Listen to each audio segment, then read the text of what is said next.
بسم الله الرحمن الرحيم يا أيها الذين آمنوا كتب عليكم الصيام كما كتب على الذين من قبلكم لعلكم تتقون أياما معدودات فمن كان منكم مريضا أو على سفر فعدة من أيام أخر وعلى الذين يطيقونه فدية طعام مسكين فمن تطوع خيرا فهو خير له وأن تصوموا خير لكم إن كنتم تعلمون شهر رمضان الذي أنزل فيه القرآن هدى للناس وبينات من الهدى والفرقان فمن شهد منكم الشهر فليصمه ومن كان مريضا أو على سفر فعدة من أيام أخر يريد الله بكم اليسر ولا يريد بكم العسر وَلِتُكْمِلُوا الْعِدَّةَ وَلِتُكَبِّرُوا اللَّهَ عَلَى مَا هَدَاكُمْ وَلَعَلَّكُمْ تَشْكُرُونَ۔ یہ سورہ بقرہ کی 183 نمبر کی آیت ہے۔ اللہ تعالیٰ فرما رہے ہیں یا ایھا الذین آمنوا کتب علیکم الصیام کما کتب علی الذین من قبلکم لعلکم تتقون۔ اے ایمان والو، تم پر روزے فرض کیے گئے ہیں جیسا کہ ان لوگوں پر فرض کیے گئے تھے جو تم سے پہلے گزر چکے ہیں۔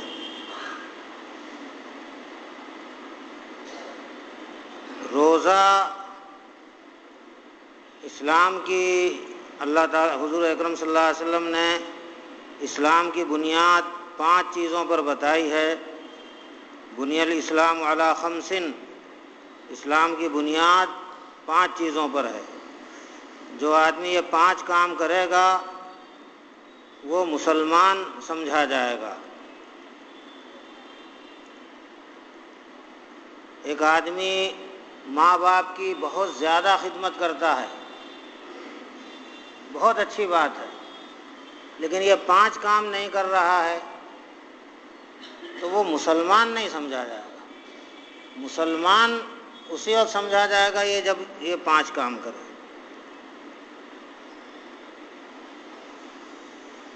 جتنے بھی نیک کام ہیں ان 5 کے علاوہ وہ دوسرے مذہب میں بھی آپ کو ملیں گے۔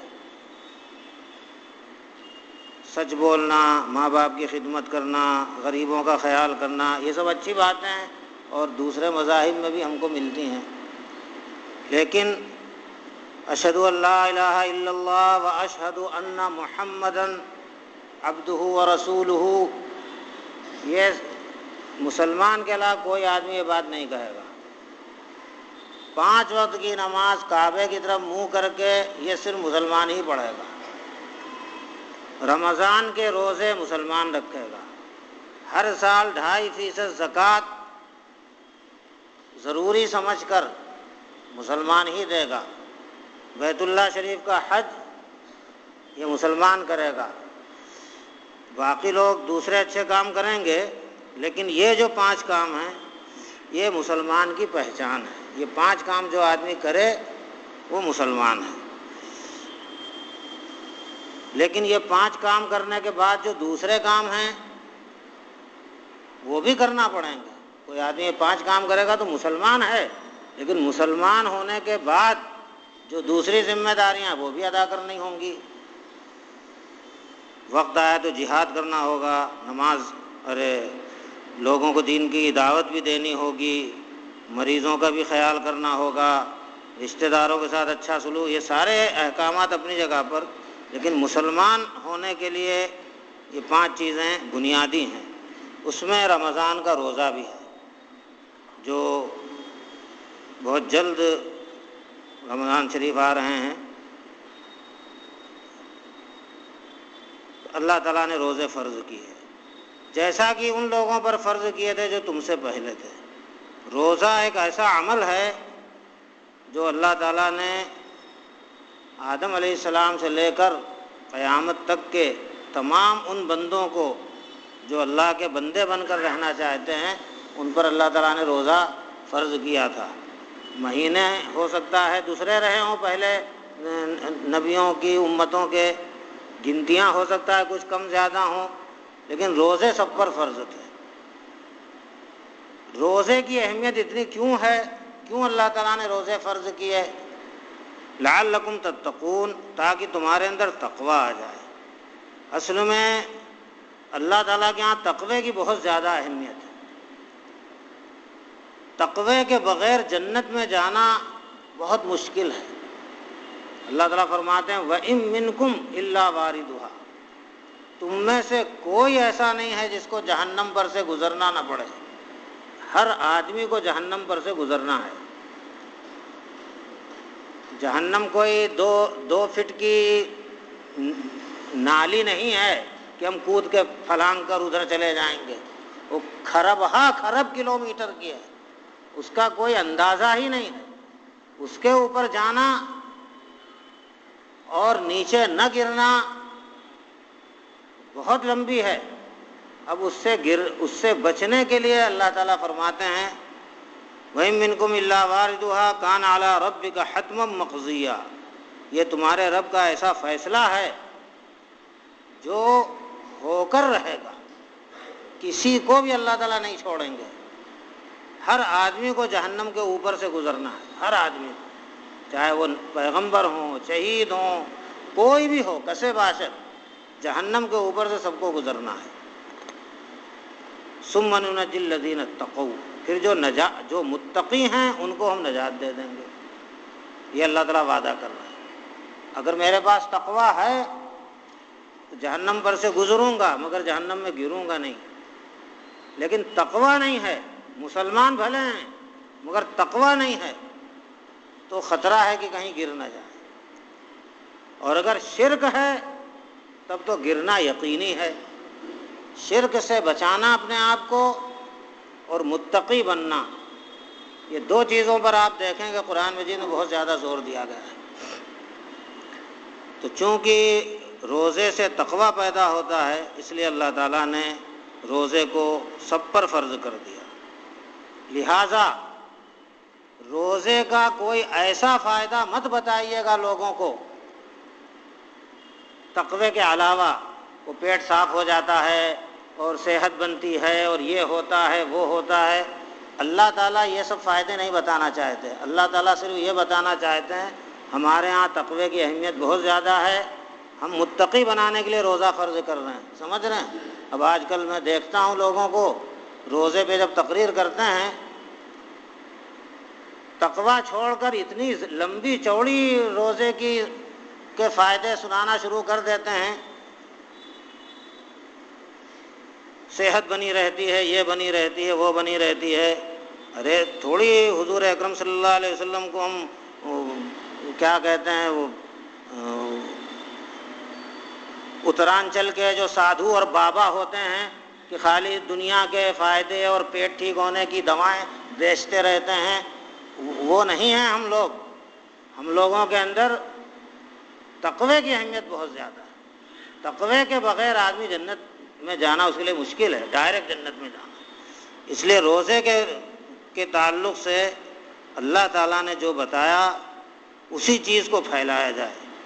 اور اگر ہم نے تقوی کے علاوہ کوئی دوسری چیزیں بتائیں تو تقوی کی اہمیت ذہن میں آئے گی نہیں اور آدمی متقی بننے کے بجائے اور چیزیں ذہن میں رکھے گا۔ حضور اکرم صلی اللہ علیہ وسلم کے زمانے میں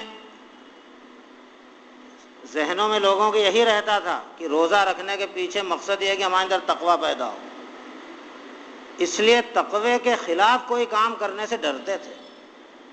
آج ہم روزہ جو رکھتے ہیں اس کے پیچھے مقصد متقی بننا ہے، یہ ہمارے ذہن میں نہیں ہے، اس لیے ہم روزے کے ساتھ ساتھ جھوٹ بھی بول لیتے ہیں، غیبتیں بھی کر لیتے ہیں، دوسرے بہت سے گناہ کے کام کر لیتے ہیں۔ بہت سے لوگوں کا کاروبار رمضان میں خوب چمکتا ہے، دھاندلی بھی کر لیتے ہیں، جبکہ اس سے روزے کا مقصد ہی ختم ہو جاتا ہے۔ تقویٰ ہی ختم ہو گیا تو پھر روزہ رکھنے کا مقصد کیا ہوا؟ اللہ کے رسول صلی اللہ علیہ وسلم نے اس کی طرف توجہ بھی دلائی۔ کم من صائم لیس لهم من صیامہم الا الجوع، اور کما قال علیہ الصلوۃ والسلام، بہت سے روزے دار ایسے ہیں روزہ رکھنے سے ان کو سوائے بھوکا رہنے کے اور کچھ نہیں ملتا، نہ تقویٰ ان میں پیدا ہوتا ہے، نہ کوئی ثواب ملتا ہے۔ تو ہم روزہ تو رکھیں گے انشاءاللہ، مگر متقی بننے کی نیت سے روزہ رکھیں۔ جو جو چیزیں سال بھر حرام رہتی ہیں ان سے تو رمضان میں اور زیادہ بچنے کی کوشش کرنا چاہیے۔ ایک مرتبہ اللہ کے رسول صلی اللہ علیہ وسلم کے زمانے میں 2 آدمی لائے گئے، 2 عورتیں تھیں یا کون تھیں، حضور صلی اللہ علیہ وسلم کے پاس لائی گئیں روزے کی حالت میں۔ دونوں کی حالت اتنی خراب ہو گئی تھی، مرنے کے قریب۔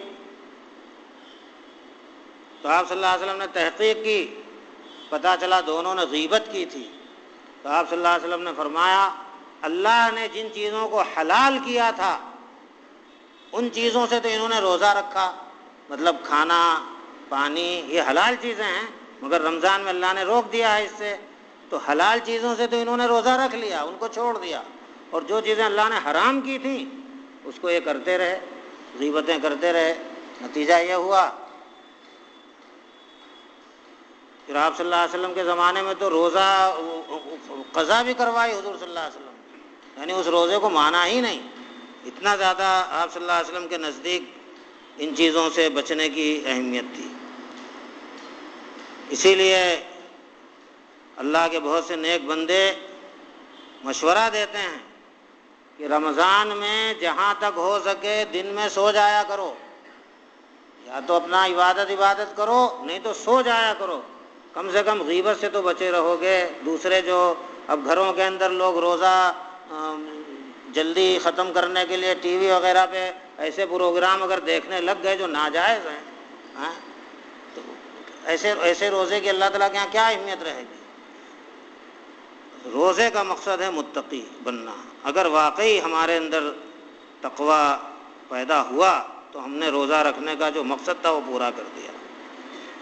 روزہ ہمارا اللہ کے ہاں مقبول ہے کہ نہیں ہے، اس کی کچھ نشانیاں بھی حدیثوں میں ملتی ہیں۔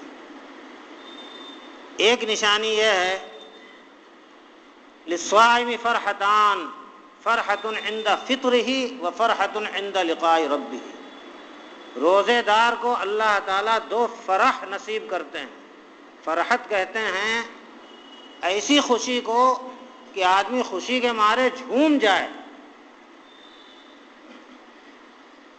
زندگی بھر جس مقصد کو حاصل کرنے کے لیے دوڑ رہے تھے اور وہ چیز مل گئی تو آدمی اور دنوں کے مقابلے میں زیادہ خوش نظر آتا ہے، تو فرحت کہتے ہیں اس کو۔ بلکہ عام طور پر تو اس کی اجازت بھی نہیں ہے، لا تفرح ان اللہ لا يحب الفرحین، فرح مت کرو، اللہ تعالیٰ کو فرح کرنے والے پسند نہیں ہیں۔ لیکن کچھ خاص موقع ایسے ہوتے ہیں کہ اس وقت انسان کو فرح کرنے کی اجازت ہے۔ بہت زیادہ اللہ تعالیٰ نے اتنا زیادہ خصوصی معاملہ کر دیا جس کی ہمیں توقع بھی نہیں تھی، اور اس وقت اگر اس طرح کی خوشی ہم محسوس کریں اپنے اندر تو ٹھیک ہے۔ تو روزے دار کے لیے 2 فرحتیں ہیں، فرحۃ عند فطرہ و فرحۃ عند لقاء ربہ۔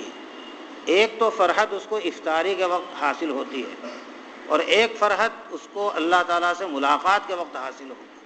اللہ تعالیٰ سے جب ہم ملاقات کریں گے اس وقت ہم کو جو خوشی حاصل ہوگی جس کا ہم تصور نہیں کر سکتے، واقعی جو سچا روزے دار ہوگا اس کو یہ نقد انعام اللہ تعالیٰ دیتے ہیں کہ افطاری کے وقت عجیب خوشی اس کو نصیب ہوتی ہے۔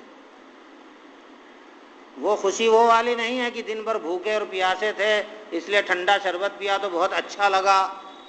وہ فرحت تو غیر مسلم کو بھی حاصل ہو جاتی ہے، چند گھنٹے بھوکے پیاسے رہنے کے بعد اگر کھانا پانی ملا تو وہ اچھا لگتا ہے۔ یہ فرحت نہیں، یہ روزہ اللہ کے یہاں اگر قبول ہوا ہے، آپ کروڑ روپے خرچ کر کے جو دولت حاصل کرنا چاہتے ہیں اور جو لذت لینا چاہتے ہیں، اس سے بڑھ کر یہ لذت ہے جو اللہ تعالیٰ اپنے مومن بندوں کو افطاری کے وقت عطا فرماتے ہیں۔ لیکن آپ حضرات کے بارے میں تو میں نہیں جانتا، لیکن میں اپنے بارے میں کہوں گا کہ میں اتنا بدقسمت ہوں کہ مجھے کبھی بھی یہ فرحت نصیب نہیں ہوئی۔ اس کی وجہ وہی ہے کہ ہم نے روزہ رکھا ہے مگر ہم نے وہ روزہ نہیں رکھا جو ہم کو متقی بنا دے، ورنہ ایک روزے کے لیے ہم کتنا انتظار کرتے، اور افطاری کے وقت ہمیں جو اللہ تعالیٰ کی طرف سے فرحت ملتی، 2 فرحتیں۔ اب ایک بات کا اور خیال کیجئے، میں آپ سے یوں کہوں یہ کام کرو میں تم کو 2 انعام دوں گا، ایک انعام تو یہ ہے کہ میں 10 کروڑ کا بنگلہ دوں گا، اور دوسرا انعام یہ ہے کہ ایک چاول دوں گا، تو آپ کیا کہیں گے؟ ہمارا یار یہ چاول کے انعام کا ذکر کرنے کی کیا ضرورت تھی، یہ کوئی انعام ہے 10 کروڑ کے بنگلے کے مقابلے میں؟ سمجھ رہے ہیں کہ نہیں؟ دونوں انعام ذرا ملتے جلتے ہونا چاہیے۔ تو جب حضور اکرم صلی اللہ علیہ وسلم فرما رہے ہیں 2 فرحتیں ملیں گی، افطاری کے وقت اور اللہ سے ملاقات کے وقت، تو اس کا مطلب اللہ کے ملاقات کے وقت جو فرحت ملتی ہے اس کے مقابلے میں وہ 100 روپیہ تو کم سے کم 90 روپیہ تو ہوگا یہ یہ خالی پیاس ختم ہونے پر جو خوشی ہوتی ہے وہ خوشی مراد نہیں ہے، بے انتہا خوشی ہوگی اگر روزہ قبول ہو گیا تو۔ تمام محدثین نے یہی مطلب نکالا ہے کہ یہ فرحت صرف انہی روزے داروں کو حاصل ہوتی ہے جن کا روزہ اللہ تعالیٰ کے ہاں مقبول ہو گیا ہے، اور جن کا روزہ مقبول ہو گیا ہے ان کے اندر تقویٰ بھی آ جاتا ہے۔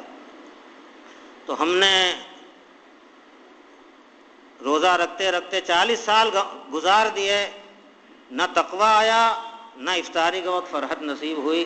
ہم اللہ تعالیٰ سے دعا مانگیں، کوشش کریں، اور اللہ تعالیٰ سے دعا بھی کریں کہ اے اللہ اس رمضان میں تو ہمیں اس طرح کے روزہ رکھنے کی توفیق دے کہ ہمیں افطاری کے وقت فرحت نصیب ہو۔ سمجھ رہے ہیں؟ اور صحابہ کرام جو افطاری کیا کرتے تھے، کیا اس طرح کی افطاری کرتے تھے جو ہم لوگ کرتے ہیں؟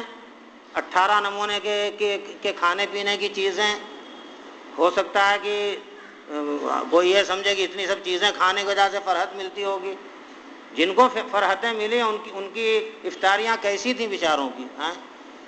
مشکل سے 1 آدھ کھجور مل گئی، یا صرف پانی پی کر ہی افطاری کر لی، اور اس زمانے میں برف کا تو تصور ہی نہیں تھا، گرمی کے موسم میں برف کہاں ملتا ہوگا ان لوگوں کو۔ لیکن اللہ تعالیٰ کی طرف سے افطاری کے وقت جو فرحت دی جاتی ہے یہ اللہ تعالیٰ کا خصوصی انعام ہے، یہ ہر آدمی کے نصیب میں نہیں ہوتا۔ تھوڑی کوشش کر کے ہم اس نعمت کو حاصل کر سکتے ہیں، کوشش ہم کریں، انشاءاللہ ایک مرتبہ بھی وہ فرحت نصیب ہو جائے گی تو پھر ہم اگلے روزے تو ہمارے جاندار خود بخود ہی ہونا شروع ہوں گے جب ہم کو وہ مزہ ایک مرتبہ مل جائے گا۔ اللہ تعالیٰ ایک جگہ فرماتے ہیں هو الذی انزل السکینۃ فی قلوب المؤمنین لیزدادوا ایمانا مع ایمانہم، اللہ تعالیٰ ایمان والوں کے دلوں میں سکینہ اتارتا ہے تاکہ ان کا جو ایمان پہلے جتنا تھا اس میں اور اضافہ ہو جائے۔ ایمان میں ایک سکینہ ہوتا ہے، عجیب قسم کا سکون جو ایمان والوں کے دلوں میں اللہ تعالیٰ اتارتے ہیں۔ جب ایک مرتبہ وہ مل جاتی ہے لذت تو پھر آدمی چاہتا ہے کہ لذت اور بڑھے، تو اس لذت کو بڑھانے کے لیے اپنا ایمان کو اور بڑھاتا ہے۔ نتیجہ یہ ہوتا ہے کہ ادھر ایمان بڑھتا جاتا ہے، ادھر سکینہ بڑھتا جاتا ہے۔ تو اللہ تعالیٰ کی ایک عادت ہے، سنت ہے کہ ہر عمل کے بعد آخرت میں جو اجر دیں گے وہ تو دیں گے، دنیا میں بھی اللہ تعالیٰ کچھ چیزوں سے نوازتے ہیں، مگر اس کے لیے اللہ تعالیٰ نے کچھ شرطیں رکھی ہیں۔ اس حد تک کرو پھر میں دینا شروع کروں گا۔ پھر جب دینا شروع کرتے ہیں اللہ تعالیٰ تو اس مزے کو لے کر کے آدمی اور آگے بڑھتا ہے۔ اسی لیے متقی بننے کے بعد ایمان بہت زیادہ ترقی کرتا ہے۔ متقی بننے کے بعد جو دل کو سکون ملتا ہے اس کو حاصل کرنے کے لیے آدمی اور زیادہ اپنے ایمان کو بڑھاتا جاتا ہے۔ جتنا ایمان بڑھاتا ہے اتنا زیادہ اس کو ترقی ہوتی ہے، سکینہ بھی ملتا ہے، آخرت میں بھی اس کا اجر بڑھتا رہتا ہے۔ یہی حال روزے کا بھی ہے۔ اگر ہم اس روزے میں اس چیز کا خیال رکھیں کہ انشاءاللہ کوئی سا بھی گناہ کبیرہ نہیں کریں گے۔ گناہ صغیرہ کے بارے میں اللہ تعالیٰ بڑے رحیم ہیں، اللہ نے خود قرآن میں آیت اتار دی ہے کہ ان تجتنبوا کبائر ما تنہون عنہ نکفر عنکم سیئاتکم وندخلکم مدخلا کریما۔ جن بڑے بڑے گناہوں سے تم کو روکا گیا ہے ان سے اگر تم نے اپنے آپ کو بچا لیا تو تمہاری چھوٹی چھوٹی غلطیوں کو تو ہم خود ان کا کفارہ کر دیں گے، اور تمہیں بہت کریم جگہ میں، بہت اعلیٰ مقام میں تم کو ہم داخل کر دیں گے۔ تو بڑے بڑے جتنے گناہ ہیں، تو بڑے بڑے گناہ بھی 2 طرح کے ہوتے ہیں۔ ایک وہ جو ہم کرتے ہی نہیں یا کر سکتے نہیں، کسی کو قتل کرنا، کسی کے گھر میں جا کے چوری کرنا، شراب پینا، یہ سب بڑے بڑے گناہ ہیں، لیکن الحمدللہ امت کی اکثریت اس سے بچی ہوئی ہے۔ لیکن جو کبیرہ گناہ ہم لوگ ہمیشہ کرتے ہیں، وہ اگر ہم کرتے رہے تو روزے کی جان نکل جائے گی، اور یہ جو نقد انعام اللہ تعالیٰ نے ہم کو دیا ہے افطاری کے وقت فرحت کا، اس سے ہم محروم رہیں گے۔ حسد کرنا بہت خطرناک بیماری ہے جو 99% ہم لوگوں میں گھسی ہوئی ہے۔ حسد کرنا، کسی کی ترقی ہم کو اچھی نہیں لگتی۔ پہلے زمانے میں اس کے بارے میں اتنا زیادہ اہتمام کیا جاتا تھا، اس بیماری کو دور کرنے کا، اس کے علاج بھی کتابوں میں لکھے ہوئے ہیں۔ جس معاملے میں جس سے حسد پیدا ہو اس کا علاج یہ بتایا ہے تجربے سے کہ اس معاملے میں اس کے لیے دعا کی جائے۔ مان لیجیے ایک آدمی صدر بن گیا ہے اور آپ کو کھل رہا ہے، آپ اس سے حسد کر رہے ہیں، آپ اللہ تعالیٰ سے پابندی سے دعا کیجئے، اے اللہ اس کو زندگی بھر صدر بنا کے رکھ، اے اللہ اسی کو صدر بنا کے رکھ۔ کیوں حسد ہو رہا ہے مجھے اس کی ترقی پر؟ جس چیز میں حسد ہو اس چیز میں اس کے لیے دعا کرو، اے اللہ اسی کو صدر بنا کے رکھ، اے اللہ اسی کو صدر بنا کے رکھ، اور اس سے ایسے کام لے جو آپ کو پسند ہوں، اس طرح کی دعا کرو۔ دل سے وہ جو جذبہ ہے حسد کا نکل جائے گا۔ غیبت بہت بڑا گناہ ہے، بعض حدیثوں میں تو اس کو بڑے خطرناک گناہوں سے بھی بڑا گناہ غیبت کو بتایا گیا ہے۔ ہمارے منہ سے ایسے جملے نکلیں جس سے آپس میں امت میں انتشار پیدا ہو، اس کو قتل سے بھی بڑھ کر کہا گیا ہے۔ رمضان کے مہینے میں کئی مرتبہ کئی سال سے دیکھ رہا ہوں کہ امت مسلمہ رمضان کے مہینے میں خاص طور سے لڑتی ہے، اور دنوں میں نہیں لڑتی ہے، اور رمضان کے مہینے میں خاص طور سے لڑنا شروع کر دیتی ہے۔ کہاں سے روزے کی ہم کو رحمتیں حاصل ہوں گی؟ فرحت لینے کے لیے ہمیں ان تمام گناہوں سے بچنا ہوگا جن کو ہم گناہ بھی نہیں سمجھ رہے ہیں اور اللہ کے نزدیک وہ بہت بڑا گناہ ہوتی ہیں۔ دکھاوا بہت بڑا گناہ ہے۔ عام طور سے لوگ زکاتیں نکالتے ہیں، اللہ کے راستے میں رمضان کے مہینے میں خرچہ کچھ زیادہ کرتے ہیں۔ اللہ نے اگر آپ کو دولت دی ہے، آپ کی کوشش یہ ہونا چاہیے مستحقین تک رقم جائے، لیکن اللہ کے علاوہ کسی کو پتہ نہ چلے، اس کی کوشش ہونا چاہیے۔ کتنا بڑا فائدہ ہے اس کا۔ حضور اکرم صلی اللہ علیہ وسلم فرماتے ہیں اگر کسی آدمی نے اللہ کے راستے میں خرچ کیا اور اس طرح سے خرچ کیا کہ دائنے ہاتھ نے کیا خرچ کیا تھا بائیں ہاتھ کو پتہ نہیں چلا، یعنی ایک دم چھپا کر خرچ کیا، جب قیامت کا دن آئے گا سورج صرف 1 میل کی دوری پر ہوگا۔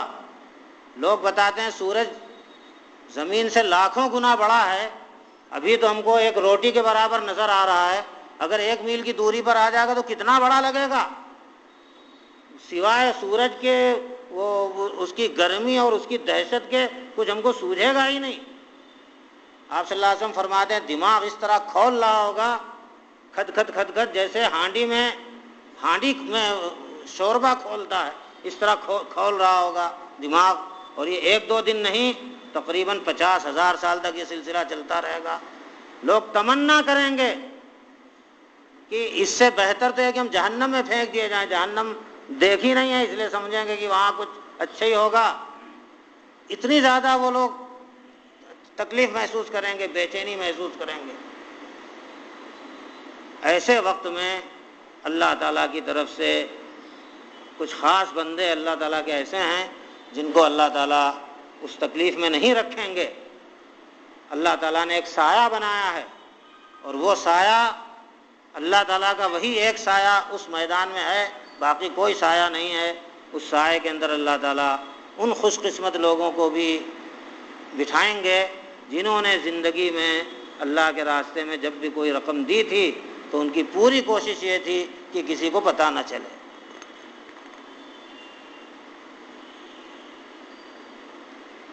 اللہ تعالیٰ ہم سب کو متقی بننے کی توفیق عطا فرمائے۔ اللہ تعالیٰ قیامت کے دن اللہ تعالیٰ ہمیں اللہ کی ملاقات کے وقت جو فرحت ہم کو نصیب ہوگی وہ فرحت ہم کو نصیب فرمائے، اور دنیا کے اندر جب بھی ہم افطار کریں اللہ تعالیٰ ہمیں وہی فرحت عطا فرمائے جو حضور اکرم صلی اللہ علیہ وسلم اور آپ کے صحابہ اکرام کو اللہ تعالیٰ نصیب فرماتے تھے، اور اب تک ہم نے جو روزے رکھے ان میں جو کمزوریاں تھیں، کوتاہیاں تھیں، اللہ تعالیٰ اپنے فضل سے اس کو معاف کرے، اور ان ٹوٹے پھوٹے عملوں کو اللہ تعالیٰ قبول فرما لے، اور ہمیں اپنی پوری زندگی قرآن و سنت کے مطابق گزارنے کی توفیق عطا فرمائے۔